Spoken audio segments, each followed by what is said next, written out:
श्रोता प्रेमियों, मैं राम सागर शास्त्री आप लोगों के समक्ष रखने जा रहा हूं एक प्रसंग, मार्कंडेय मुनि की कथा। देखिए, चिरंजीवियों में 7 लोगों के नाम आए हैं। अश्वस्थामा बलिर्व्यासो हनुमांश्च विभीषण कृपा परशुरामश्च सप्तैते चिरजीविनः। अश्वस्थामा, बलि, व्यास, हनुमान, विभीषण, कृपाचार्य और परशुराम, ये 7 चिरंजीवी हैं। 8वें चिरंजीवी मार्कंडेय जी को माना गया है। मार्कंडेय मृकंड ऋषि के पुत्र थे। मार्कंडेय का जब जन्म हुआ तो इनकी उम्र सिर्फ 12 वर्ष की थी। पिताजी को यह जानकर बड़ा दुख हुआ कि मेरे पुत्र की आयु सिर्फ 12 वर्ष की है। इसलिए वे अपने पुत्र के बारे में सदैव चिंतित रहते थे।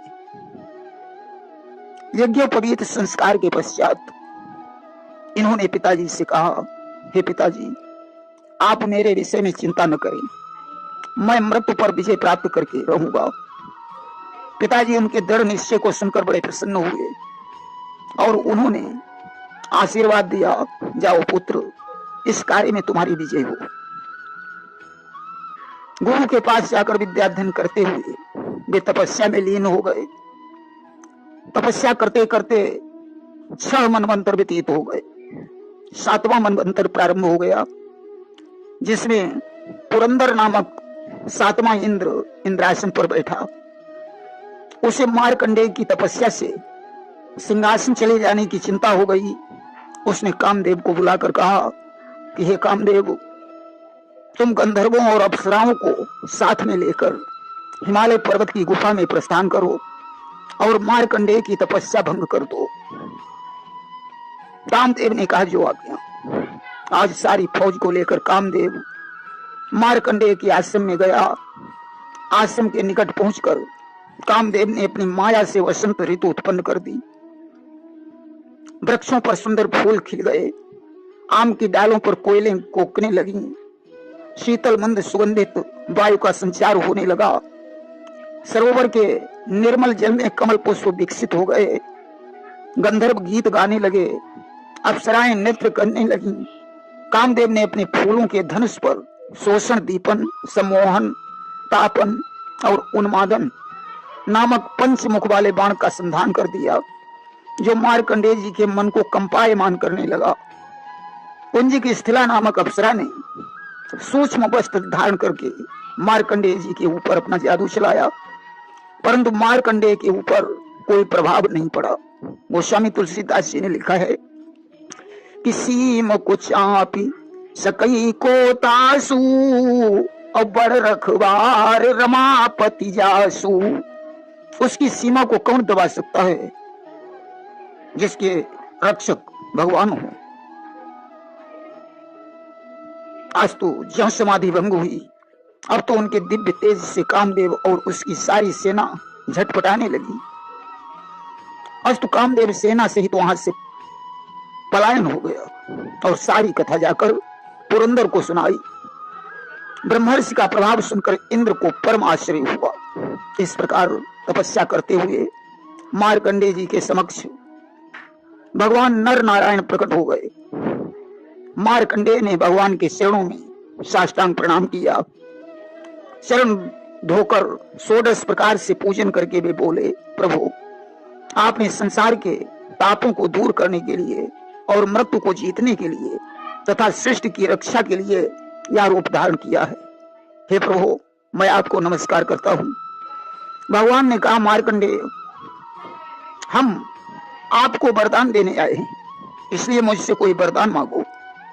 मार्कंडेय ने कहा, प्रभु, कि जे ही माया सब जग ही नचावा और जा सुचरित लखिकाहु न पावा और सो माया मोहि देहु दिखाई बार बार बिनवं हरि राई। हे प्रभु, जिस माया ने सारे संसार को नचाया है और जिसका चरित्र किसी ने जान नहीं पाया, मैं आपकी उसी माया को देखना चाहता हूं। भगवान ने एवं मस्तु कह दिया और बद्रिका आश्रम को चले गए। इधर मार्कंडेय आश्रम में बैठकर भगवान की माया को देखने का चिंतन करने लगे। एक दिन संध्या काल में मार्कंडेय जी पुष्पभद्रा नदी के तट पर बैठे हुए थे। अचानक प्रचंड वायु चलने लगी। प्रलय के समान काली घटा चारों ओर उमड़ाने लगी। गंभीर शब्द में बिजली कड़कने लगी। मूसलाधार बरसात होने लगी। पृथ्वी जलमग्न होने लगी। मार्कंडेय के देखते देखते सारी पृथ्वी जल में डूब गई। यहाँ तक कि अंतरिक्ष, स्वर्ग, नक्षत्रों सहित त्रिलोकी जलमग्न हो गई। सिर्फ मार्कंडेय ही शेष रह गए। वे अपनी जटाएं छिटकाए हुए 1000 वर्षों तक जल में भ्रमण करते रहे। भटकते भटकते उन्हें एक टापू दिखाई पड़ा। टापू पर उन्होंने एक सुंदर वटवृक्ष देखा। उसकी ईशान कोण वाली शाखा में उन्होंने एक पत्ते पर सोते हुए एक बच्चे को देखा, जिसकी चमक से अंधकार का नाश हो रहा था। बालक श्याम वर्ण का था, जो दाहिने पांव के अंगूठे को चूस रहा था। मार्कंडेय जी ज्यों ही उस बच्चे के पास पहुंचे, बालक ने श्वास खींची। उसकी श्वास के साथ मार्कंडेय मच्छर की तरह उसके मुख मार्ग से होकर उदर में चले गए। बच्चे के उदर में भी मार्कंडेय को वही प्रलय का दृश्य दिखाई पड़ा।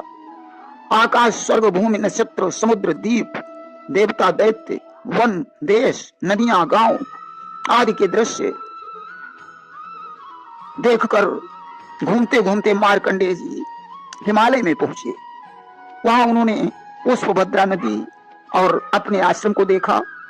मार्कंडेय विचार करने लगे, क्या यह सब माया है? तब तक बच्चे ने श्वास को छोड़ा।